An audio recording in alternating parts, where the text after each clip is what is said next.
Good afternoon. Thanks for joining us here at 4:30 on this Monday. It's a new week, but old news when it comes to the government shutdown. We're going to get to the latest on that. But we want to begin today with things moving back to normal at the Wisconsin Maritime Museum in Manitowoc. The USS Cobia back in business, docked alongside the museum here. The World War II sub reopened for tours over the weekend. And just a few days after returning from dry dock in Sturgeon Bay, a 6-week, $1.5 million project preserving this important piece of history for at least another quarter century. Time for a 4:30 field trip to learn more about what that project revealed. And we welcome you to the Wisconsin Maritime Museum alongside Karen Duvall, who is the sub-curator here, and obviously in the background, the USS Cobia back in her berth. And do y'all feel whole again now that she came back last week and there's not this big gaping void along the riverfront? Yeah, it was too weird not having the sub here. I think for the whole community, for us, I look outside and go, oh, it's gone. You forget about it. It's nearly the entire community, and I'm exaggerating a little bit, but there were a lot of people, both when it left back in September and when it returned last week.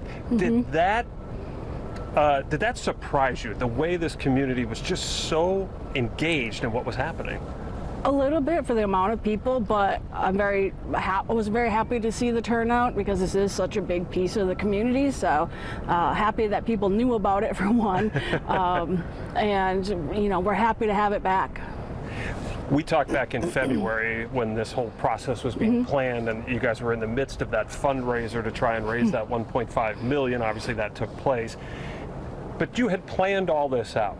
So I'm curious, anything about, let's start with the journey, not what they found up there, but just the journey itself, either to and from. Anything about that surprise you?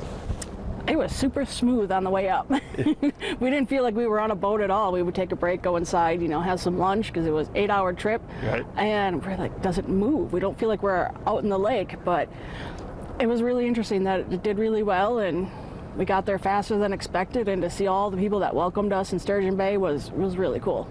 So once it gets into dry dock, you knew the things that had to be done in terms of preservation, but there had to be some surprises along the way. I mean, you hadn't taken this thing out of the water in, 30 years, 25 years?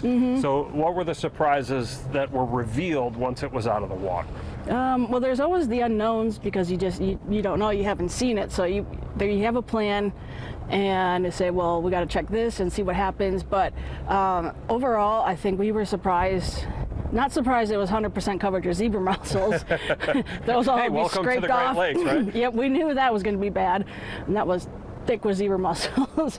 But then underneath, the hull still had the coating from '96, majority of it. So the hull was we were surprised to see, in really great shape.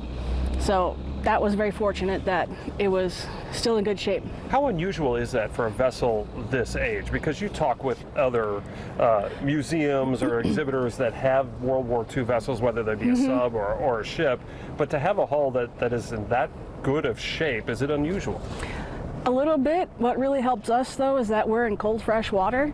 Okay. So we knew was a factor that helped us out a lot. And I think we've been really good about maintaining a schedule for dry docking.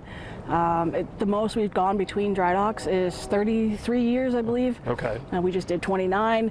So I think the consistency with the routine maintenance really has helped and contributed to that fact that it was in really great shape. You do have fresh water, but you also have ice and freezing and thawing every year. In this case, 29 years worth of it. What kind of effect did that have? It might have affected the tank that we found that had an opening in the bottom, a 4-foot opening. Which sounds really bad. Sounds bad, but we were like a little shocked, like, oh my gosh.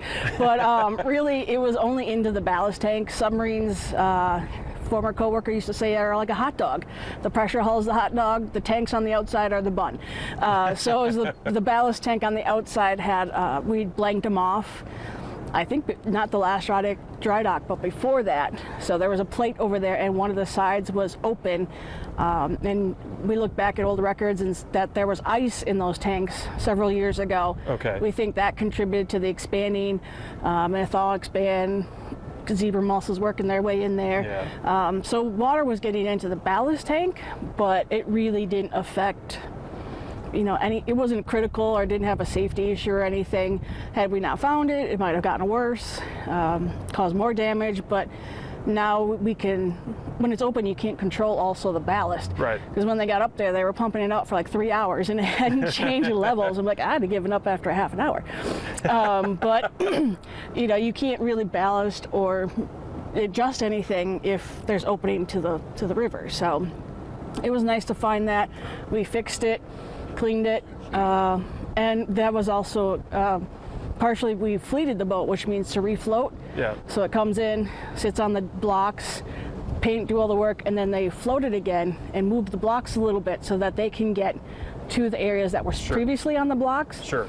And we think that we didn't notice it at first because the plate was blocked or being held. It was on the blocks? Yeah, it was on the blocks. So when it moved, then it had a little chance to open again, so to speak, and that's how we found it. So fleeting a boat is also super important for that reason. So I'm curious, was this the first time that you were able to see it in a dry dock, you personally, Yes. and walk on, I mean, essentially you could walk under the hull. What was that experience like for you? Because you take care, I mean, this is your baby. Yep, right? it is. And so to see all of it, what, kind of put that into words if you can.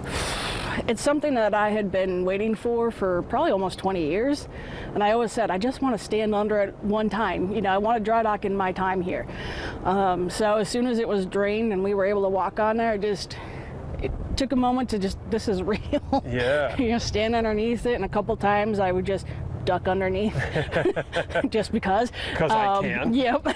Just stand under the stern a little bit and, constantly doing laps and just taking it all in. And I kind of miss that. I can't see that again right now. But it was incredible to see it out of the water. I mean, the subs are big and they're kind of like icebergs where you don't see everything topside, it's all below. So to see it on the blocks and see everything was amazing. So I talked about the feeling to now have it back, but the feeling of bringing it home. And as you came into the harbor here and you got it close to the berth and there are people lined up and down here watching this, that had to be just a feeling of immense satisfaction, pride. Am I missing anything? Relief. Whew, I made it. It was a long 6 weeks. Pride, and just so happy to see everyone and the music and everyone cheering and, a sense of accomplishment, like we did this. Yeah. So it was incredible experience. All right, so how long before you do it again? How long is she going to last until you plan another one? We're planning for 25 years. Okay. Not 29, not 33. Nope. We were thinking 30 until we found the split and go, maybe 25. Maybe 25 is the way to go. 20 to 25, yeah. All right, Karen, well, thanks so much for taking the time and thanks so much for taking care of this really important piece of history here in Wisconsin.